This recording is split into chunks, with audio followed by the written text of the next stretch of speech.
Hi, I'm Colleen Thomas.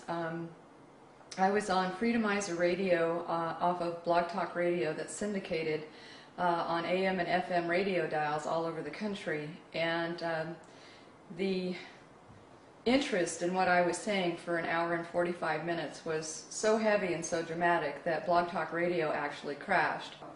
But anyway, the important part of this message is that what I said today on the radio show is that the Pleiadians have told the Draconians and the reptilians on this planet through me earlier today that if Obama and his entourage gets on airplanes and leaves the United States so that they're free and clear and away from these dirty bombs that are supposed to be detonated and let loose on the 8th of November, that when they land on the other side of the ocean, Earth is going to let loose with a shake, rattle, and roll like these guys have never seen before. And the Pleiadians are actually going to help her by manipulating Nibiru that they've been keeping secret from everybody.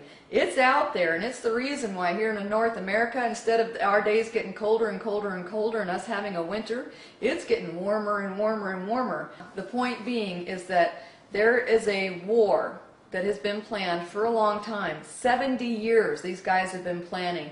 They did their trial run in Russia with communism and then in Germany with Nazism, and then they brought it right here to America. And this is supposed to be their big grand finale where they cull our numbers back, and they keep trying, but they keep failing. The H1N1 virus, SARS, all of those were biological attacks by the American shadow government, which is actually run by Draconians and reptilians. Not just the Americans, the Britons and the Australians too. They're all in collusion. They have their secret service, their MI6, their this, their that, their secret this.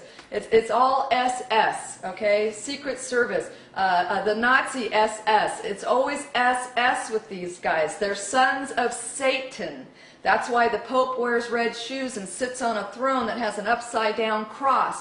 They stand for everything that is the opposite of the light. They stand for everything that is the opposite of love. They have absolutely no compassion. They're sadists. They eat us. They sell us as meat on a black market of traveling reptilians on a route that every 50 years they stop by for bodies, so they have to create a war or a conflict or something or an earthquake. They use HARP technology.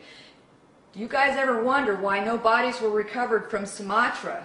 It's because all those bodies were beamed off, okay? They were taken. They did not drown in that tsunami.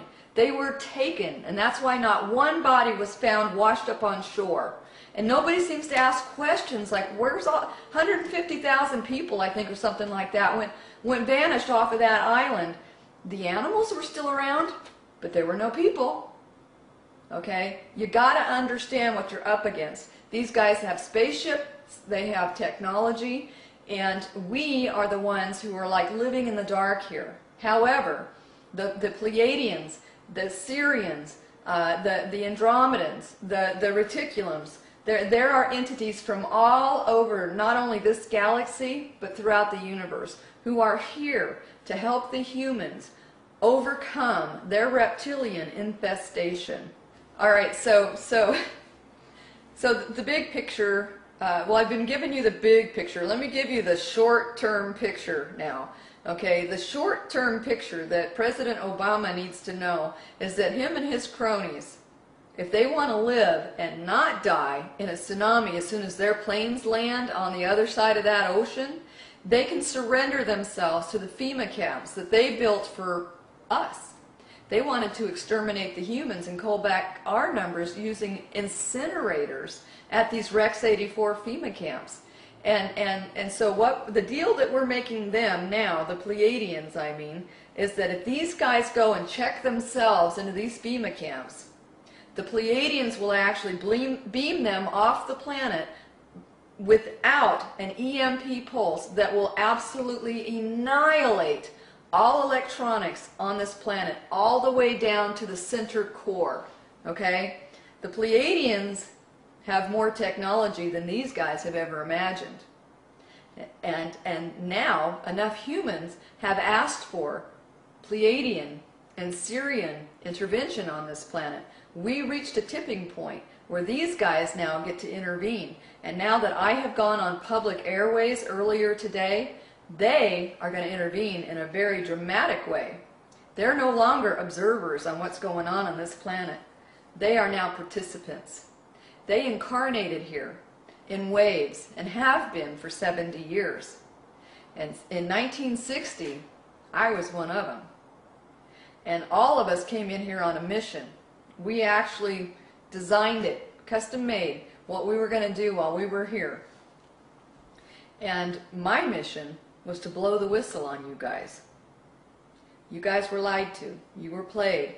And now the little game that's been played down here is about to end. And if these guys do not cooperate, if they do not surrender themselves into these FEMA camps, if they actually flee this country like the rats that they are so that they can touch off dirty bombs, they're going to die on the other side when they land their planes, number one. And all of those rat bastards they have here with dirty bombs ready to torch off in the cities or in and around this country are going to drop dead. Some of them are going to die on their feet, and they won't even fall over. They will simply disembody and be positioned in a position with their muscles and everything such that they actually won't even fall over until somebody pushes them over. Don't test me, Mr. Obama. Do not test the Pleiadians. They are not observers anymore, and neither are the Syrians. And the Bilderbergs, like the Rockefellers and the Rothschilds, they know it. They've already cut deals to give back the money that they have fleeced this society out of. Late next spring, everybody that gets to live on this planet gets $5.3 million. That was a deal arranged through the Syrian ambassadors with the guys at the top of the money tree, the banksters. Everybody else been playing this little game with the humans down here. If you don't surrender, you're going to die where you stand. And don't test me on that either. You people need to know who I am. I am the spirit of the mother of everything in this galaxy. And my twin flame, Michael, he's going to be here on the 28th of February. But he's close enough now, he can see what's going down on this planet, and we have his permission to take you down. He'll be here for mop-up.